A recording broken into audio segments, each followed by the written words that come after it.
Les managers sont souvent d'anciens opérationnels et ils essayent surtout d'être le meilleur de l'équipe plutôt que d'être manager. Pour survivre, quand on est manager, on se raconte pas mal d'histoires. Voici le top des petits mensonges que les managers se racontent le plus. En fait, je suis trop empathique pour manager. Mensonge! Vous avez probablement un syndrome de sauveur. On peut pas être trop empathique. L'empathie et le care, c'est très bien. Par contre, peut-être que vous surprotégez vos équipes. Peut-être que vous voulez trop copiner, voire même être aimé. Ou encore, sauver la personne, y compris sur les trucs de sa vie perso. Et du coup, vous manquez de clarté dans ce que vous lui dites. Vous enroulez votre message dans du papier bulle jusqu'au point où il en devient incompréhensible. Peut-être encore que vous manquez de courage pour avoir des conversations difficiles. Tout ceci est un marqueur du syndrome de sauveur. Et c'est un truc que vous voulez éviter, croyez-moi. Vous n'avez pas à sauver votre équipe. Ce ne sont pas vos enfants, vous n'êtes pas leur papa ou leur maman. Vous parlez d'adulte à adulte. Voici une alternative. Gardez votre niveau de care et d'empathie bien haut et ajoutez de la clarté et de l'honnêteté. Ne soyez pas moins gentil. Soyez plus direct, plus clair, sans baisser l'attention que vous portez à vos équipes. Non, mais là c'est un peu chaud, hein, mais le mois prochain ça ira mieux. En vérité, ça sera toujours la course. Je suis sûr que vous connaissez cet effet, mais savez-vous d'où il vient?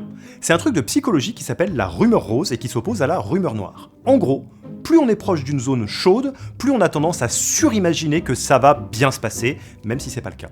Et c'est l'inverse quand on est loin de l'impact. Quand on est au front, on a tendance à se dire que la guerre est bientôt finie. Quand on suit les combats à la télé, on a tendance à se dire que ça va durer des années. Du coup, quand on est dans le rush, on a tendance à rêver de lendemains plus cléments. La réalité est évidemment beaucoup moins rose que cela. C'est un immense problème car à terme vous risquez de cramer vos équipes et vous-même en enchaînant les sprints avec une promesse de repos qui n'arrivera jamais.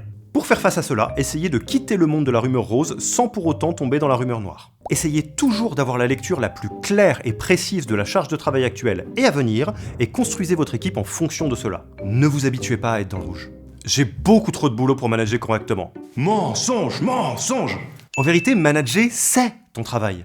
Un archi-classique. Mais pour le coup, c'est pas de votre faute. C'est lié à un paradoxe que tous les managers connaissent. Chaque manager a deux casquettes. Sa casquette de manager qui consiste à recruter, onboarder, faire des one-to-one, faire des feedbacks, des réunions d'équipe, etc.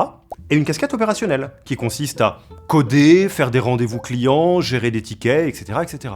Problème, les managers sont souvent d'anciens opérationnels et ils ont du mal à lâcher leur taf d'avant et ils essayent surtout d'être le meilleur de l'équipe plutôt que d'être manager. Pour autant, manager a plus d'impact que leur job opérationnel car cela a de l'impact sur toute une équipe et pas uniquement sur leur agenda. Il est donc crucial d'arrêter de se mentir et d'embrasser la responsabilité managériale à 100%. Le but est d'essayer d'avoir le plus haut pourcentage d'activité managériale dans son agenda versus de l'opérationnel pur. Un manager terrain devrait arriver à peu près à 50-50.